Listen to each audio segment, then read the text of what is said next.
Hi everyone, welcome to A Course in Miracles teaching. My name is Deborah and welcome to Anchored in Faith. We are on lesson 17, I see no neutral things. This idea is another step in the direction of identifying cause and effect as it really operates in the world. You see no neutral things because you have no neutral thoughts. It is always the thought that comes first, despite the temptation to believe that it is the other way around. This is not the way the world thinks. But you must learn that it is the way you think. If it were not so, perception would have no cause, and would itself be the cause of reality? In view of its highly variable nature, this is hardly likely. In applying today's idea, say to yourself, with eyes open, I see no neutral things because I have no neutral thoughts. Then look about you, resting your glance on each thing you note long enough to say, I do not see a neutral blank because my thoughts are about blank are not neutral. For example, you might say, I do not see a neutral wall because my thoughts about walls are not neutral. I do not see a neutral body because my thoughts about bodies are not neutral. As usual, it is essential to make no distinctions between what you believe to be animate or inanimate, pleasant or unpleasant.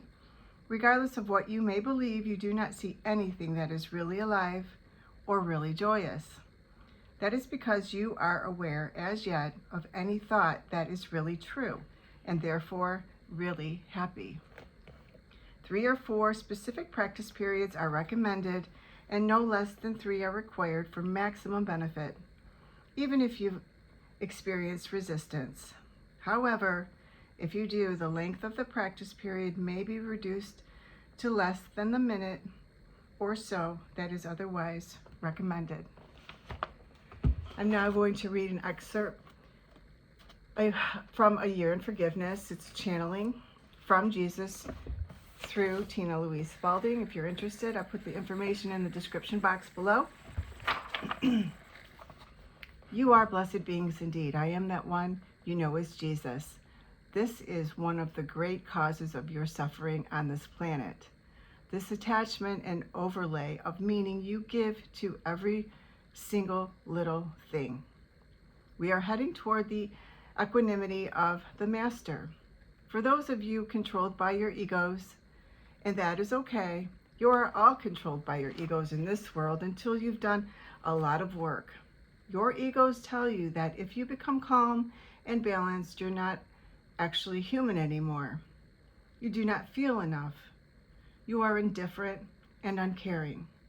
The opposite is true.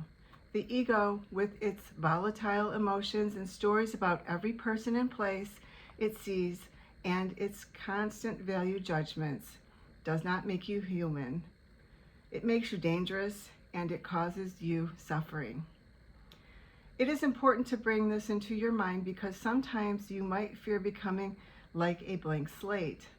If I don't lay my meaning on you and your dog and your house and your car and my clothes and my body, I won't have any feelings about anything.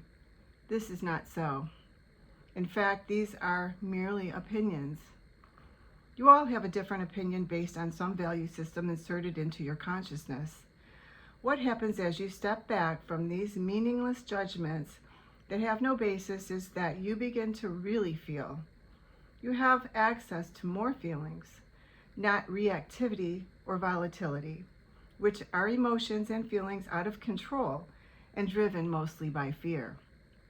You begin to have a calm, rich experience of your present moment rather than living in the past with your guilt, shame, and resentments, or your future of anxiety and confusion about what might happen to you.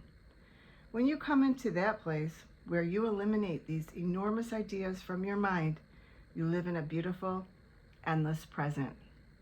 You are present, and you are in that moment that you can only create in this present moment.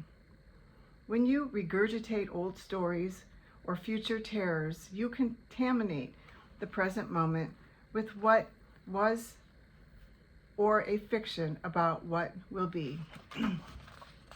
You aren't